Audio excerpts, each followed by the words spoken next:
what's up? Today I'm gonna be installing K-tuned front camber kits for 2004 to 2008 Acura TSX CL9. I already got one side done. I already got the passenger side done.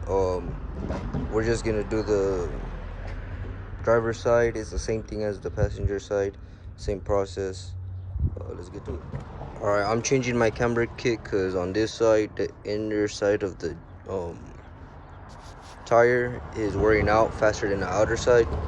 So if this one were to wear out, that would be your toe. But if this one were to wear out, that's your camber. So for me, I had some difficulties and I accidentally snapped the stud, unfortunately, but that's okay. Planning to replace them in the future. Okay, so this is your camber kit that you're gonna be replacing. This is your spindle, this whole thing right here, and then this is your fork with your coilover strut. I know this is disadjusted, I don't know why, but okay. So you're gonna want to take off this bolt first from the fork to the coilover, and then you're gonna want to take off this long bolt right here. This one should be a 14 millimeter and this one should be a 17 millimeter. Let's take those off.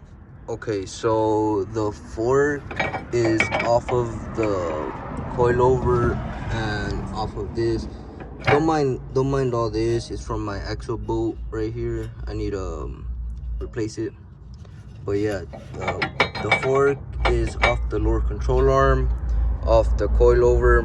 A lot of people tend to take off the whole coilover, even from the top, put it to the side so it makes it easier to reach the nuts right here. But what I do is I just take the fork from the coilover and I pull the coilover back or to the side so I could fit a ratchet with the small 14. I forgot to mention, after you take off the fork from the lower control arm, right there, and the coilover right here, you're gonna want to take off the camber kit from the spindle. Sometimes it'll be hard to take it off, so you could just smack it right here on the side or smack it right here on top. If you're gonna sell or reuse these, I suggest not to smack it right here unless you're not gonna use them, you don't care, you're gonna throw them away, then by all means smack it. But yes, you would want to smack it right here where it's just metal, and right here where it's just metal. But yeah, I got one side done, you see that? Coilover's still on. I'm about to do the other side right now, but yeah. Okay, so I fully took out the camber arm. You see coilover still on there. Here's a tip. If you are just trying to take off your coilovers from the front on the TSX, first gen TSX, you could do the same process. Take off the fork from the lower control arm first, then the bolt that goes in the back right here, from the coilover. And once that's off, all this is gonna be loose right here. You see, there's nothing holding it right there. Everything's loose.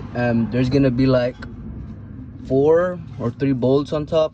You unscrew those, and once you unscrew those, this whole coilover should drop. But we're not doing that. I was trying to avoid that because it's more work. But yes, I have the camber kits off, coilover still on. And another thing you want to change your camber kit is this thing right here. You can see my ball joint was starting to come out. It's not supposed to look like that. That's a bad ball joint. This is my passenger side. You see how the ball joint is still in there, not coming out. This one was pretty good to still use, but this one is a no-no right here. That's the ball joint. Okay, so this is my way of adjusting, or at least trying to match this camber to the stock camber. So as you know, the driver's side ball joint was bad, but the passenger side wasn't. So I already did the passenger side. I already know what measurements I did on that one. So the way I do it is I get an extension, I put it through here long enough where it reaches the other side, and I don't measure it from right here to right here, obviously, because of this. I measure it from like right here to right here. So I would put the tape measure like this, like that, and then measure it like this. That's my way of doing it. I don't know how you guys would do it, but that's my closest way of doing it. I did the same thing to the stock one. On the stock one, I put this through the stock one and I measured it from right here to right there. It gave me 8.5 inches, so it's gonna be like right here to wherever 8.5 is. So let me try to match that up real quick and I'll show you the end result. Okay, so I measured it and everything. So right here it should be like 8.5, and then on this side right here you do it like that.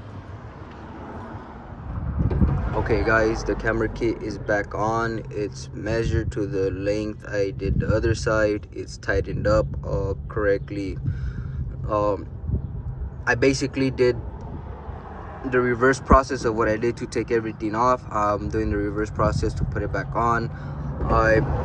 I did these two screws at first and tightened them up until they are stupid tight, and after I finished with these two, I moved on to this one, then tighten up this one.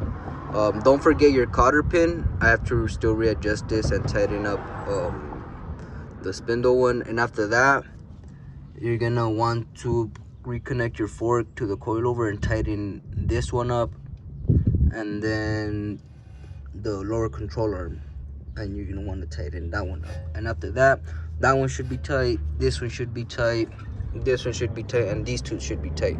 And that's the only thing I had removed and I had to reinstall in order to change the camera kit. But my problem that I was having with the driver's side mainly was my inner tire was wearing out faster than my outer tire, and that is because, as you can see,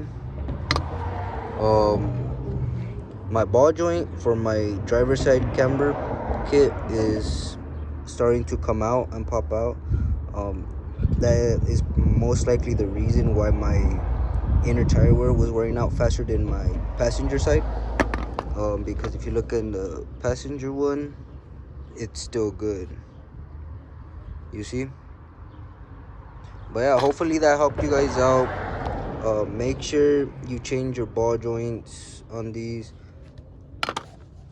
Hopefully this helps you change out your camber kit faster, makes it more simpler.